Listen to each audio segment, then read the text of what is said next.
What up, everybody? It's Blessed Mindset, and we back at the Mastermind Academy. Today, we got that boy Charleston White going toe-to-toe with Adam 22 on black culture.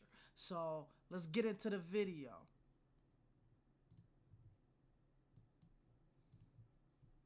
So I come in an era where we heard about get the man, attack the man, fall and slip in the man stove, play on the man. The gangbanging shit didn't come to 89, 90. By that time, we already got a foundation. Right. So gangbanging is not in our hearts. That's why it's easy for us to quit after so long. But isn't gangbanging just a response to being in extremely dangerous conditions in which you need to group up with other people in order to do battle with other groups of people? Then why didn't the slaves gangbang? Probably just wasn't really available to them as an option, right? Damn, he said why didn't the slaves gang bang? Right?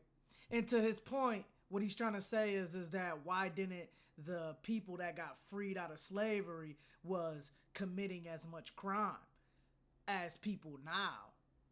It doesn't make sense. If slavery was the worst part of the black condition, it would make sense that after slavery that black people would commit more crimes. But actually black people were committing less crimes than the people now, or even the people 100 years after slavery in the 80s.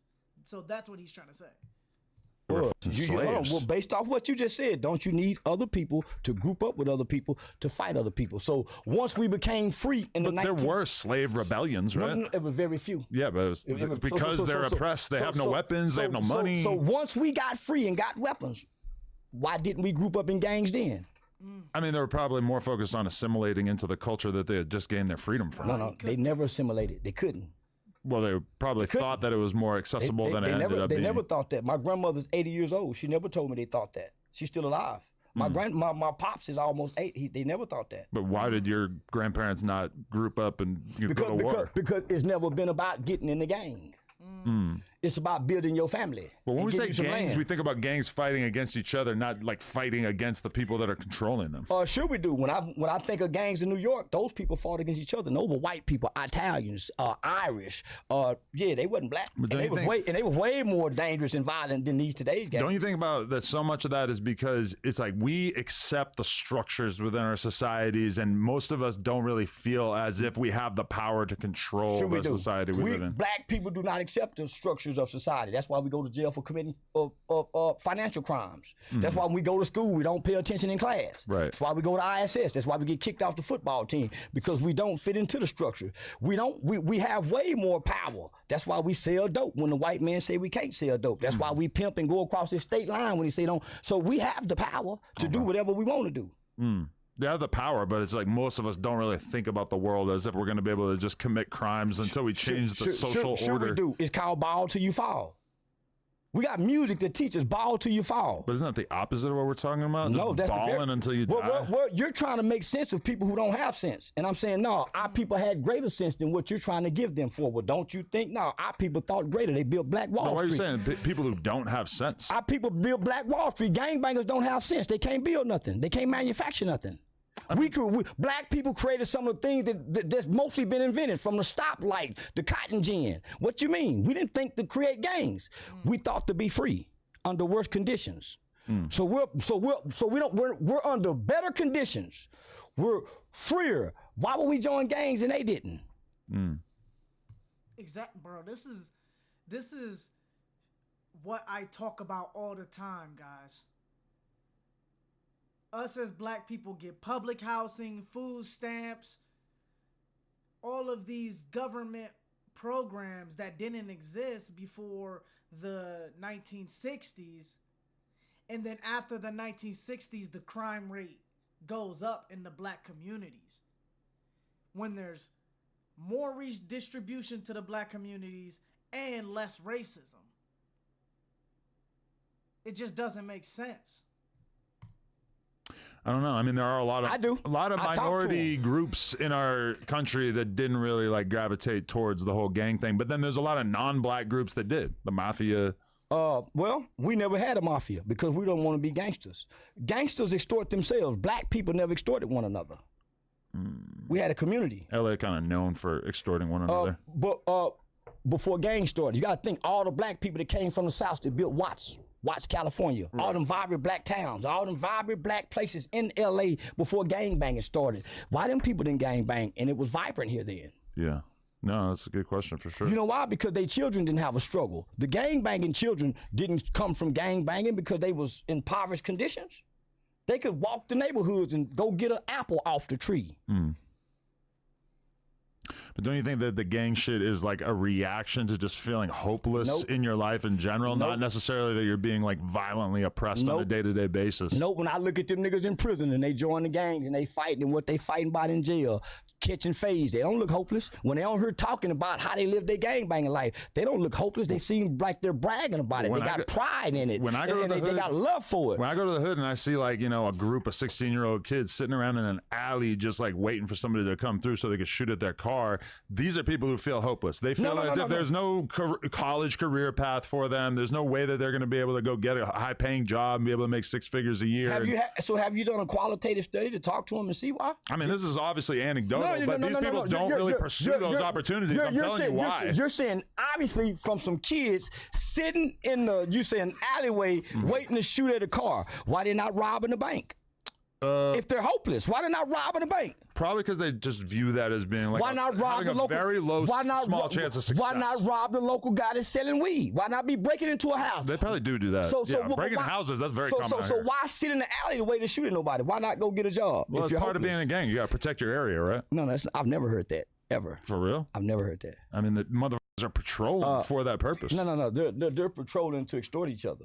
I would say more often than not, they're patrolling to just protect the block. So how about this? How about you wake up and go spend some time with those 16-year-old kids? See what conditions that their home life is. See what they do when they wake up in the morning, and tell me how hopeless they is if they got a phone. I already kind of know what they do. They hang out in the neighborhood. Well, you sound like most typical arrogant white man that try to look from niggas from up there. See, you didn't grow up down here to really know. You're making speculations. Well, I'm making observations based on my life experience. Your life experience don't fit into the black spectrum because you're looking from afar with binoculars. But I think most people would say the last 10 years of my life, I've been pretty deeply immersed in the black experience, right? When the last time you when the last time you sat at a black table and ate black food? In a black household. I have been to restaurants with black people. I didn't ask you a restaurant. We don't go over to people's houses out here. There you go. So you don't know niggas. You don't know black people. You have to go to their house to know them? Yes. If you don't go into a person's home, a person's village, how can you know their culture? In LA, we don't really go to people's houses. LA ain't black. It's Mexican. We got a lot of Mexicans. We got a lot of blacks too. Yeah. So basically, what I'm saying is, you really don't know black people just listening and talking. Just because I haven't been to their house to eat dinner. No. So we can't just like go to Denny's. Well, this is what I'm saying. You say observation, but where are you observing from? Going to people's neighborhoods, doing vlogs and shit. There you go. So you go into their neighborhood and you figure these guys is hopeless, but they got their cameras on. It's not like I think they are hopeless. I think they feel hopeless. No, they don't feel hopeless. They feel good. They feel high because most guys are high. Most guys are on drugs, and when you get drunk and you get high, the hopeless that you feel goes away. I mean, now if you're a 16-year-old kid smoking weed and numbing yourself all day, you're not hopeless. Pills and you're not hopeless. You're having fun. It's not. You're having fun. Most kids are experimental. Yeah, but you're having fun in the moment by doing something that's kind of separating you from the more long-term opportunities. It's fun getting high, guys. Right. If you start popping perks every day in high school, you're not probably on the path to becoming a lawyer. Well, that has nothing to do with you coming on the path to becoming a lawyer. You're not hopeless if you're getting high every day. For one, you got money to get high. So how can you be hopeless and you got money to get high? There's a lot of ways to get high that are pretty inexpensive. Well, if you can get high, you're not hopeless. You're doing what you want to do. I would say getting high leaves you just as hopeless as you would be otherwise. When you're hopeless, suicide is on the option, not getting high. When you're hopeless, suicide is on the option, not getting high. But getting high is for recreation. A lot of drugs are kind of like getting high out suicide. No. If you start doing fentanyl every day, isn't the end result you dying? I know some motherfuckers want to get high every day with fentanyl. They want the fentanyl just go make them die and come back to life like Michael Jackson was doing every night. Right. Michael Jackson was loving doing that profile, going there and coming back. It's a motherfucker want the hair run and go almost called the overdose. Why? That's where they going to go buy it from. They want the deadly dope. It ain't because you're depressed and hopeless. You want to feel good. This is what you like to do. You enjoy the feeling. Come on, man. It's called choices and decisions. Your conditions don't determine your choices. But a rational father is not going to sit around and do Percocets all day because he feels like he has an opportunity and he has important things to do. Those are the things that stop people from just sitting around doing drugs. I know some guys get high every day and get up and go to work. I know some white boys shoot dope, do perk, smoke crack, do cocaine, and they the best goddamn lawyers you can find. So I do know some fathers get high every day. I know some mothers come home from teaching school, fix the kids' food, get high and drunk every day, and she's a loving mother. But isn't the kid or the career a reason to not get that high? Nope. It's hard to be a good dad if you're getting I know some motherfuckers get up loaded. We watched a real life movie of an airplane where Denzel Washington was a pilot getting high every day. Turned the plane upside down, landed the motherfucker perfect, then got high to go to the court hearing. Real life shit. Snakes on the plane. No.